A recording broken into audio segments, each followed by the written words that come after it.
Thank you, Kate.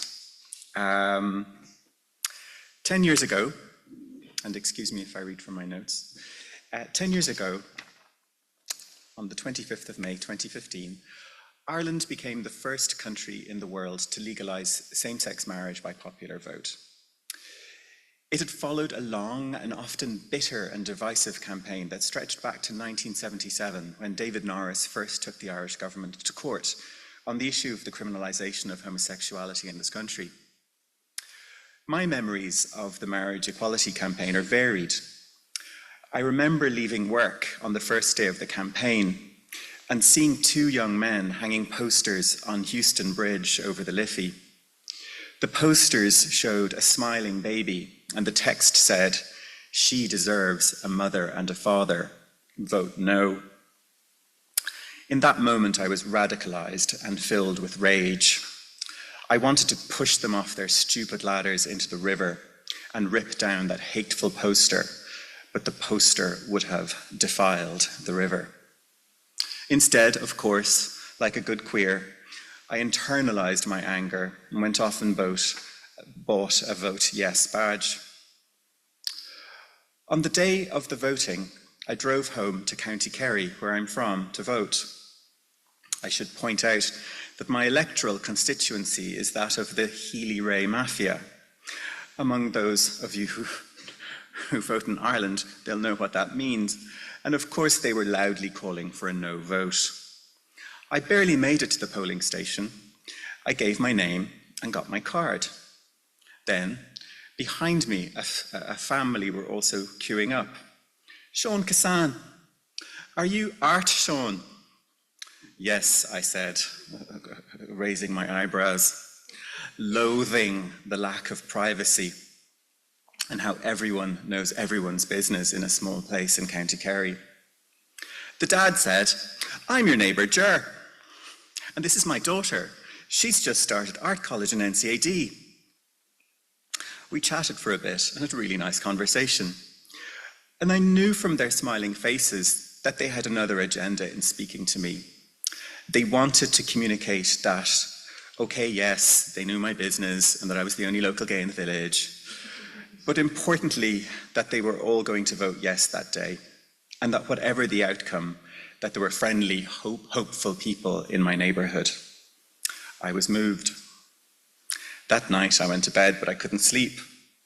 I spent the night on Twitter before it had been cancelled. The news reports showed people from around the world flying home to vote. They came from as far as Australia. Someone made a meme that compared them to the army of the elves who, in The Lord of the Rings, arrive at dawn to save the Fellowship from the sieging hordes of orcs at Helm's Deep. I was in floods. It still makes me emotional to think about it. I think I'll be checking in for some emotional support shortly. The next morning, the results came in quickly.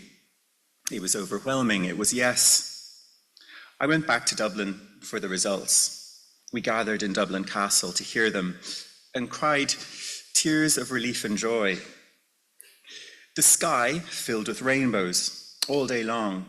It was a gorgeous phenomenon. The same night, the Eurovision final was on. We decided that either the Illuminati or the Ion Institute were trying to kill the gays with all the excitement.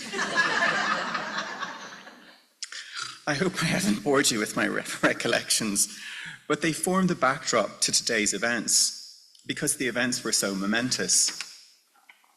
Kate and I had been involved in recent years with the Outing the Past festival, which Sinead mentioned, and we thought that something similar needed to happen to mark this anniversary. And so over time, we conceived this event.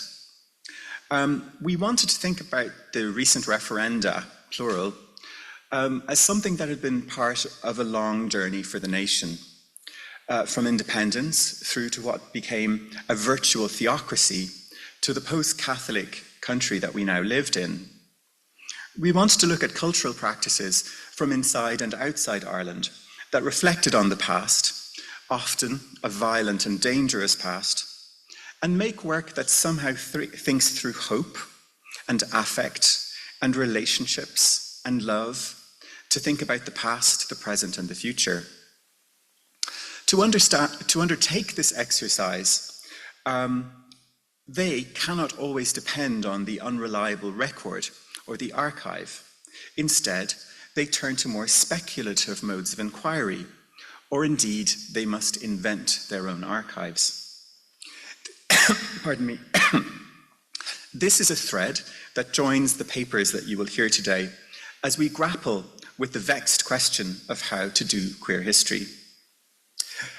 To begin this process of doing queer history, my colleague at IMA, Melissa Ndakangurwa, has organised the Oral History Project that you've just been introduced to, inviting people to contribute their memories of the marriage equality referendum.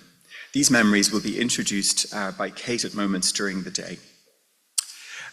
Before we begin with our great speakers, I want to thank our hosts here at the National Gallery, who've put out the red carpet and the hospitality for us.